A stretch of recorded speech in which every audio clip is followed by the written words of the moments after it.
Hello friends, welcome back to my channel. I hope आप सब ठीक होंगे। मैंने बोला था कि मैं एक वीडियो बनाऊंगी जो एनसीएल रिलेटेड। जो मेरा वीडियो गया था यूट्यूब पे, उस पे किन किन स्टूडेंट्स ने कौन कौन सा कमेंट किया था। इसके माध्यम से ये पता चलेगा कि और भी स्टूडेंट्स की ये समस्या है और वो क्या सोच रहे हैं, क्या करना चाह रहे हैं या क्या सजेशंस मांग रहे हैं। ठीक है, तो इस पे मैंने सोचा कि एक वीडियो बनाऊं और जो मेन कमेंट्स है वो आपको पढ़ के बताऊं, ताकि पता चले कि अगर कोई कदम उठाना हो आयोग के सामने, आयोग से बातें करनी हो या अपने इस मुद्दे को रखना हो, तो उसमें कुछ हेल्प मिल जाए। तो चलिए मैं कुछ इम्पॉर्टेंट हेल्प मतलब कि कमेंट्स लेती हूँ। इससे पता चलेगा कि और बहुत सारे स्टूडेंट मुझे बोल रहे हैं कि मतलब आप कुछ करो, आप कुछ करो, प्लीज़ इसके लिए आवाज़ उठाओ। तो मेरा कहना है कि बहुत सारे स्टूडेंट्स, जहाँ तक मुझे पता चला है कुछ स्टडी रिलेटेड ग्रुप से, कि बहुत सारे स्टूडेंट्स ने ग्रुप बना के कल गए थे आयोग से बात करने। बट वो तो पता नहीं चला कि आयोग ने क्या कहा है, लेकिन ऐसा है कि आयोग की जो जवाब थे उससे स्टूडेंट लोग सहमत नहीं थे बिल्कुल। और उन्होंने कहा कि आप कुछ लिखित मतलब में दो, तब इस बात पे यकीन किया जा सकता है। और कुछ कमेंट्स में मैंने पढ़ा था कि आज भी शायद 16 अप्रैल को 10 बजे ग्रुप में जाने की बात हुई थी, तो उसका क्या हुआ ये भी पता नहीं चल पा रहा है। तो कुछ कमेंट्स मैं लेती हूँ जिसके माध्यम से और चीज़ क्लियर हो कि हो क्या रहा है या आगे कुछ हो सकता है कि नहीं। और लास्ट में मैं भी बताऊँगी कि सिचुएशन क्या होने वाला है और इस बार कुछ होगा कि नहीं एनसीएल को लेके। ठीक है, तो एक स्टूडेंट ने कहा है कि स्टूडेंट लीडर जो दिलीप कुमार है उनसे बात करना चाहिए इस मामले में। तो आप लोग देख रहे होंगे कि अभी तक जो स्टूडेंट लीडर दिलीप कुमार जी है, उनका कोई मतलब अभी यहाँ पे रोल नहीं आया है, क्योंकि स्टूडेंट बोल रहे हैं कि उनसे बात करनी चाहिए ताकि वो स्टूडेंट्स के कुछ हेल्प कर पाए, उस मुद्दे को आयोग तक लेकर जाए। ठीक है, नेक्स्ट है कि एक स्टूडेंट ने बोला है कि आचार संहिता लागू हो गया है और पुलिस कुछ नहीं करेगी। मतलब अगर स्टूडेंट्स आंदोलन करते हैं तो फिर वही हाल होगा जो उससे पहले स्टूडेंट्स ने आंदोलन खाया और उनको जाहिर सी बात है मार खा के घर आना पड़ा। और कुछ स्टूडेंट्स का मतलब कि समय भी बर्बाद हुआ, इज्जत भी बर्बाद हुई और उन्हें फिर मार खाकर घर आना पड़ा, जो कि रियलिटी है। ठीक है, नेक्स्ट है कि एक ने कहा कि ग्रुप बनाइएगा तो बताइएगा। ठीक है, अब यही बात है कि हर लोग बोल रहे हैं कि ऐसा करिए ऐसा करिए, लेकिन इसके लिए कोई आगे नहीं आ रहा है। क्योंकि एकदम रियल बात है कि सारे स्टूडेंट्स के मन में डर है कि अगर मैं आगे आऊँ, अगर मैं कुछ बोलूँ तो मेरे साथ कुछ हो ना जाए, कहीं मुझे कहीं से धमकी आ ना जाए, मुझे कहीं इस तरीके का कॉल ना आए, कहीं मेरी ज़िंदगी बर्बाद ना हो जाए। तो हर स्टूडेंट चाह रहा है कि कहीं से कोई मदद आए, लेकिन इसके लिए आगे खड़ा कोई नहीं होने चाह रहा है, जो रियलिटी है। क्योंकि सबको भाई अपना जो ये होता है ना, एक जीवन प्यारा होता है, तो वो चीज़ है। नेक्स्ट है, एक ने कहा कि आंदोलन कीजिए। आंदोलन, फिर वही बात है, आंदोलन करना तो चाह रहे स्टूडेंट, लेकिन आंदोलन करने के बाद उनका हाल क्या होता है, खासकर बिहार में, ये किसी से भी छिपा हुआ नहीं है। ठीक है, नेक्स्ट है कि वही बोले कि बिल्कुल ग्रुप बनाना चाहिए, मिलकर एक प्लेटफॉर्म पे आना चाहिए। फिर है कि बहुत सारे स्टूडेंट पूछ रहे हैं कि मैम मेरा 2020 का है, क्या हो पाएगा 2021 का है। तो मैं एक बात और यहाँ पे ध्यान मतलब देना चाहती हूँ कि जैसे कि आयोग ने नोटिफिकेशन दिया कि 1 अगस्त 2023 तक का होना चाहिए। ठीक है, और जहाँ तक मुझे पता है कि बिहार सरकार का जो एनसीएल है उसकी जो मान्यता होती है वो 3 वर्ष की होती है। तो उसने ये भी मेंशन नहीं किया है कि हाँ 1 अगस्त 2023 तक के 3 साल पहले तक का जो एनसीएल है वो मान्य होगा।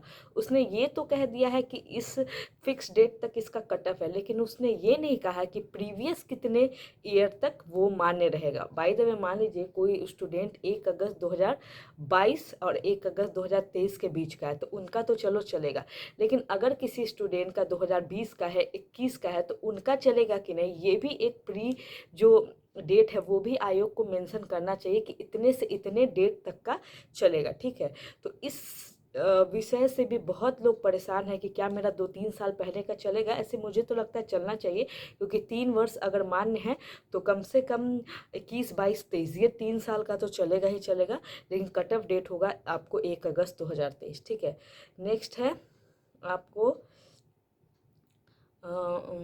1 मिनट, हाँ, एक ने कहा है कि अब कुछ नहीं होगा, आयोग से बात हुई है, उसने कोई सुनवाई नहीं होगा, आप कोर्ट जाइए। बोला आयोग ने कहा कि आप कोर्ट जाइए, कोर्ट में केस करिए और हम जीत जाएंगे।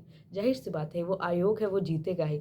अगर वो नहीं जीतता, ऐसा कुछ नहीं होता, तो वो इस तरह के नोटिफिकेशन ही नहीं देता। ठीक है, नेक्स्ट है आपको कि फिर वही स्टूडेंट लोग पूछ रहे कि एनसीएल कितना कितना पुराना चाहिए मैम, ये बताइए। ठीक है, फिर एक ने स्टूडेंट ने बताया कि जैसे कि आचार संहिता लागू हो गया है, तो अब हमारे बोलने से मतलब कि कुछ होगा नहीं, तो ये सारी चीज़ें भी है। ठीक है, फिर मतलब इससे पता चल रहा है कि हम लोगों के साथ कितने स्टूडेंट मतलब कि इस समस्या से लड़ रहे हैं, लेकिन वो चाह कर भी कोई कदम नहीं उठा पा रहे, बोल नहीं पा रहे, आयोग के पास मिलने नहीं जा पा रहे, आंदोलन नहीं कर पा रहे। मतलब होता है ना कि एक जो मछली होती है वो जल के बिना तड़प रही है, वो चाहती है कि पानी में जाना, पानी उसके सामने है, बट वो जा नहीं सकती क्योंकि उसे लग रहा है कि बाय द वे पानी में जहर हो, बाय द वे पानी में ऑक्सीजन की कमी हो, बाय द वे पानी में करंट हो। हम जाएंगे और अभी जो जिंदा है बिना पानी के भी थोड़ी देर जो छटपटाहट के साथ मैं जिंदा हूँ, कहीं उसमें जाते डायरेक्ट तो मेरे मृत्यु नहीं हो जाएगी। तो ये है। ठीक है, फिर से है फिर वही स्टूडेंट लोग हैं, मेरा भी डेट इशू है। ठीक है मैम, प्लीज़ कुछ कीजिए।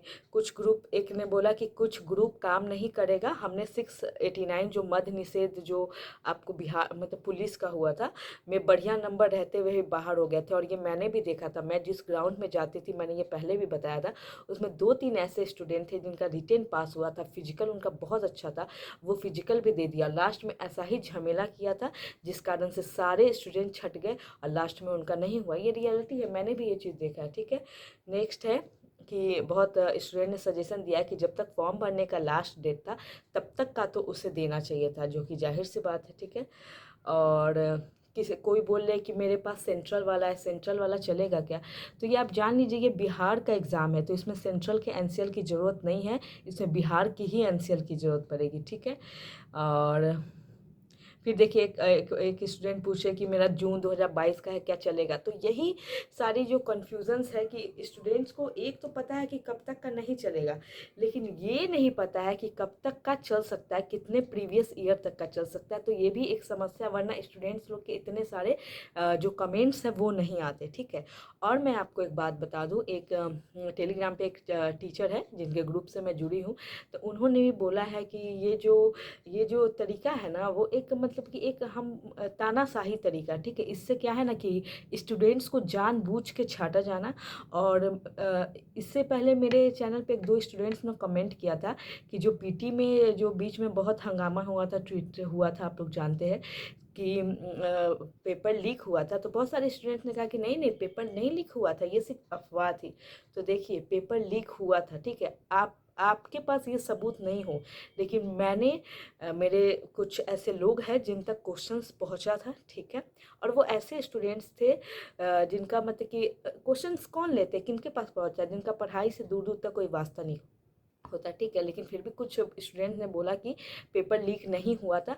तो आज आपको पता चल रहा है ना कि पेपर लीक हुआ था, और वैसे स्टूडेंट्स को ही लूप होल के माध्यम से अंदर लाने के लिए जो अच्छे अच्छे पढ़े लिखे स्टूडेंट्स हैं उनको हटाने का एक बहुत बेहतरीन तरीका है कि आप इस तरीके से एक नोटिफिकेशन जारी करो, एक ऐसा बम फेंको जिसमें सारी चीज़ें ध्वस्त हो जाए। आप पीटी पास करो, मेंस पास करो, जब आप अच्छे से फिजिकल की तैयारी करो तो ऐसा एक बम फेंका जाता है। ठीक है, और जाहिर सी बात है, मुझे भी अब देखिए, अब आप लोग को मैं ये तो नहीं कहूँगी कि होप खोना, मैं पहले ही मेरा रिजल्ट भी आया था, तो उसी समय मार्क्स की वजह से तो मैं अभी तक ग्राउंड नहीं जा रही थी, लेकिन मैं कल से फिर भी ग्राउंड जाऊँगी, और आप लोग को जो मेरा ग्राउंड का भी वीडियो कल से हो सके तो प्रोवाइड होगा, मतलब मैं डालूँगी।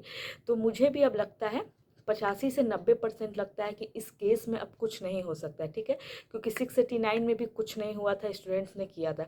अभी चुनाव का माहौल है, 19 अप्रैल से चुनाव स्टार्ट है। अगर इस चीज़ में अगर आप आंदोलन करने जाओगे पटना जैसे जगह में, तो जान रहे हो कि आपका क्या हाल होगा। सारे स्टूडेंट्स मार खाएंगे, जो कि एकदम सत्य, मैं सत्य बोल रही हूँ, बुरा लगे, मुझे भी बुरा लग रहा है। और इससे पहले ये हुआ है, हम लोगों ने ये दृश्य देखा है। ठीक है, ये स्टूडेंट्स मार खाएंगे, किसी को भी थाना ले जाया जाएगा, ये सारी चीज़ें होंगी। और कुछ जो ग्रुप बना के स्टूडेंट्स आयोग से बात करने जा रहे हैं, तो आयोग भी अभी कोई सुनवाई नहीं करेगी, और ज़्यादा अगर उन्हें तंग किया जाएगा तो फिर उन स्टूडेंट्स पे ही कोई मतलब कार्यवाही हो सकती है, जिनसे उनका पता चलेगा कि एक एग्ज़ाम के कारण जीवन ही बर्बाद हो गया, अगर किसी तरीके का केस वगैरह हो गया। तो मुझे अब 100% यकीन है कि इस केस में कुछ नहीं होगा। आप जाओगे, चुनाव का माहौल है, बहुत ही अच्छा समय देख के ये चीज़ें तैयारी की गई है कि कैसे पढ़ने वाले स्टूडेंट्स को छांटना है और किसे आगे लाना है, ठीक है। तो मैं तो यही कहूँगी कि देखिए क्या होता है। और मुझे भी डर है, सारे स्टूडेंट्स को डर है, तो मुझे भी डर है। इसलिए मैं सभी आप लोगों को, सभी को बोलूँगी कि बिना किसी भी सपोर्ट के, बिना किसी भी ग्रुप के आप लोग खुद से ऐसा कोई कदम नहीं उठाएंगे जिससे आपकी ज़िंदगी यहाँ बर्बाद हो जाए। पता चलेगा कि एग्ज़ाम तो आपका गया ही गया, फिर जीवन भर के लिए आपको ये चीज़ भुगतना पड़ा। इसलिए अभी आप लोग शांत रहिए, जो फिजिकल कर रहे हैं करते रहिए, पढ़ाई कर रहे करते रहिए। देखिए कि अभी है समय, कुछ दिनों में क्या होता है, कोई टीचर या कोई ऐसे जो लीडर है वो कोई प्रोग्राम बनाते हैं आयोग के समक्ष अपनी बातों को रखने के लिए, तब आप लोग बिल्कुल, जो खास कर स्टूडेंट्स पटना में हैं, वो आप लोग उसमें जाएंगे, अपने हक के लिए आवाज़ उठाएंगे। लेकिन ऐसे सिर्फ स्टूडेंट्स प्लीज़ मत जाना, इसीलिए बोल रही हूँ क्योंकि इससे पहले हम लोगों ने हालत देखा है क्या हुआ है स्टूडेंट्स के साथ। तो मैं नहीं चाहती किसी के भी साथ बहुत बुरा हो, इसलिए हम सब, और कहीं ना कहीं देखें तो हम लोग मतलब ऐसा सिचुएशन है कि कुछ कर ही नहीं सकते। बहुत सारे स्टूडेंट्स बोलते हैं कि दीदी कुछ करिए, तो मुझे इस बात का बहुत तकलीफ होता है, इस चीज़ से मैं भी गुजर रही हूँ, लेकिन मैं कुछ कर नहीं सकती। एक तो हम लोग दूसरे जगह है, ऊपर से हम अकेले कर सकते हैं, लेकिन आयोग ने ऐसा हमें छोड़ा ही नहीं है। अगर अभी जो करता है उसके साथ क्या होगा वो बोलने की ज़रूरत नहीं है, समझदार को इशारा काफ़ी है, क्योंकि हम सब यहाँ रहते हैं तो आए दिन यहाँ का माहौल अच्छे से मतलब जानते हैं। तो इस चीज़ को लेके तो ये सारे कमेंट्स थे स्टूडेंट के। तो आप लोग बताइए कि ऐसे तो मुझे नहीं पता, क्या कोई और स्टूडेंट है जो आज मतलब आयोग के पास गए बात करने, क्या हुआ? अगर ऐसे स्टूडेंट हैं जिन तक ये वीडियो पहुंच रहा है, उन्हें कुछ पता है, कुछ जानकारी है कि आयोग ने ऐसा बोला है, तो प्लीज़ आप लोग बताइए, जिससे जो स्टूडेंट्स परेशान हैं हम सब, उनको कुछ सहूलियत मिले और मतलब उनको रिलैक्स हो।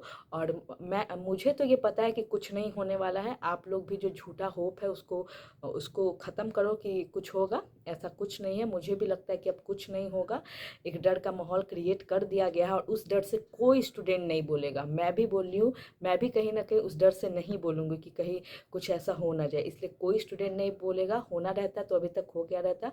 19 तारीख से चुनाव शुरू है, तो देखिए क्या होता है। मुझे नहीं लगता है कि कुछ होगा, और देखते क्या होता है। जिन लोगों को भी जो भी लगता है इस वीडियो को देख के, प्लीज़ आप लोग कमेंट करें। मैं किसी को ना मतलब झूठा दिलासा दे रही हूँ, ना नेगेटिव थॉट के साथ आप लोगों के साथ सामने आई हूँ, बिल्कुल भी नहीं। मैं भी चाहती हूँ कि कुछ हो और इस परेशानी को ख़त्म किया जाए, क्योंकि हर बार का यही नाटक लगा हुआ है आयोग का। लेकिन इस सच को आप लोग को भी मानना होगा कि यहाँ कुछ नहीं होने वाला है और कुछ नहीं होगा, और जो भी लोग जाएंगे बाय द वे, उनके साथ गलत ही होगा, और वो उनका कहीं ना कहीं कुछ % नुकसान ही करके आएंगे। इसलिए आप लोगों ने देखा था कि बहुत सारे टीचर भी प्री एग्ज़ाम के समय जो आंदोलन में जुड़े थे, वो पहले था कि हाँ करेंगे, उसका धीरे धीरे वो लोग भी बैक स्टेप होना शुरू हो गए थे, क्योंकि कहीं ना कहीं डर है। सब कोई आप लोग समझ ही रहे। इसलिए मैं तो बोलूँगी कि अब देखिए, प्लान बी हमेशा रखिए, और अदर भी जो फॉर्म्स है वो आ रहे हैं, एग्जामिनेशन है, उस पर भी ध्यान दीजिए, क्योंकि अब चीज़ें बहुत मुश्किल हो गई है। जो लोग सत्य के रास्ते पे चल रहे हैं ना आजकल, उनके लिए चीज़ें बहुत मुश्किल हो गई है, और जिनका इधर उधर से है उनका कुछ ना कुछ तो हो ही जाता है। तो बस यही कहूँगी कि आप लोग अपने पढ़ाई को कंटिन्यू रखिए, और भी फॉर्म्स है उसको भरिए। अभी रेलवे में जो आपको जो कांस्टेबल का और एसआई वगैरह का है, उसके लिए भी मैं आप लोग से बात करूंगी, नेक्स्ट वीडियो लाऊंगी। तो जो भी आप लोग को लगता है, प्लीज़ आप लोग बताइए कि क्या मैंने सही बोला है, और जिन लोग को जो भी पता चला है तो प्लीज़ बताइए, ठीक है। ओके।